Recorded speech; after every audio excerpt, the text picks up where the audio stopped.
എടി നീ എപ്പോഴും പറയില്ലേ നിന്റെ വോയിസ് ആണ് നിന്റെ കണ്ടന്റ്, നിന്റെ വോയിസ് ആണ് നിന്റെ കംഫർട്ടബിൾ വോയിസ് ആണ് അത് ഇത് എന്നൊക്കെ. അതെന്താ നിനക്ക് വേറെ ഊറ്റി കഴിവില്ലേ? എടാ അങ്ങനെ ഒരു കഴിവില്ല എന്നല്ല, ഞാൻ ഒരുപാട് കാര്യങ്ങളൊക്കെ ട്രൈ ചെയ്തിട്ടുണ്ട് ലൈഫിൽ, പക്ഷെ ഒന്നും അങ്ങോട്ട് ക്ലച്ച് പിടിച്ചിട്ടില്ല. പക്ഷെ എൻ്റെ വോയിസിന് മാത്രമാണ് ഇതുവരെ ഒരു നെഗറ്റീവ് വരാത്തത്. അപ്പം അത് പിടിച്ചിട്ട് അങ്ങോട്ട് എന്നാ പോകുന്നേ പിന്നെ ഉള്ളൂ. അത് റിലേറ്റഡ് ആയിട്ടുള്ള എന്തെങ്കിലും ഒരു ജോബ് നിനക്ക് നോക്കിയാൽ പോരെ? ഈ ഫാഷൻ ഡിസൈനിങ് അത് ഇതെന്നൊക്കെ പറഞ്ഞ് നടക്കേണ്ട കാര്യമുണ്ടോ? ആ, എനിക്കും വോയിസ് റിലേറ്റഡ് ആയിട്ടുള്ള എന്തെങ്കിലും ജോലി ചെയ്യണമെന്ന് തന്നെയായിരുന്നു ആഗ്രഹം.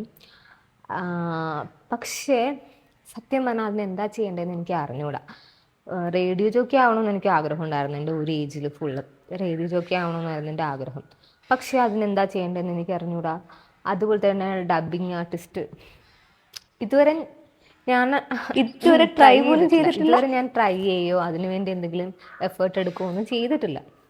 ഇപ്പൊ ആഗ്രഹമൊക്കെ ആ അതെ, ആഗ്രഹമാണ് ആ ഈ ആഗ്രഹമൊക്കെ ഇങ്ങനെ ചാനലിൽ എൻ്റെ കൂടെ നീ ചാനലിൽ കൂടെ വിളിച്ച് നടന്നു പോകണം. പറഞ്ഞുകൊണ്ടിരിക്കുന്നത് അല്ലേ? ഞാൻ എന്തെങ്കിലുമൊക്കെ പറയുന്നു. നടക്കട്ടെ നടക്കട്ടെ. ഓക്കെ.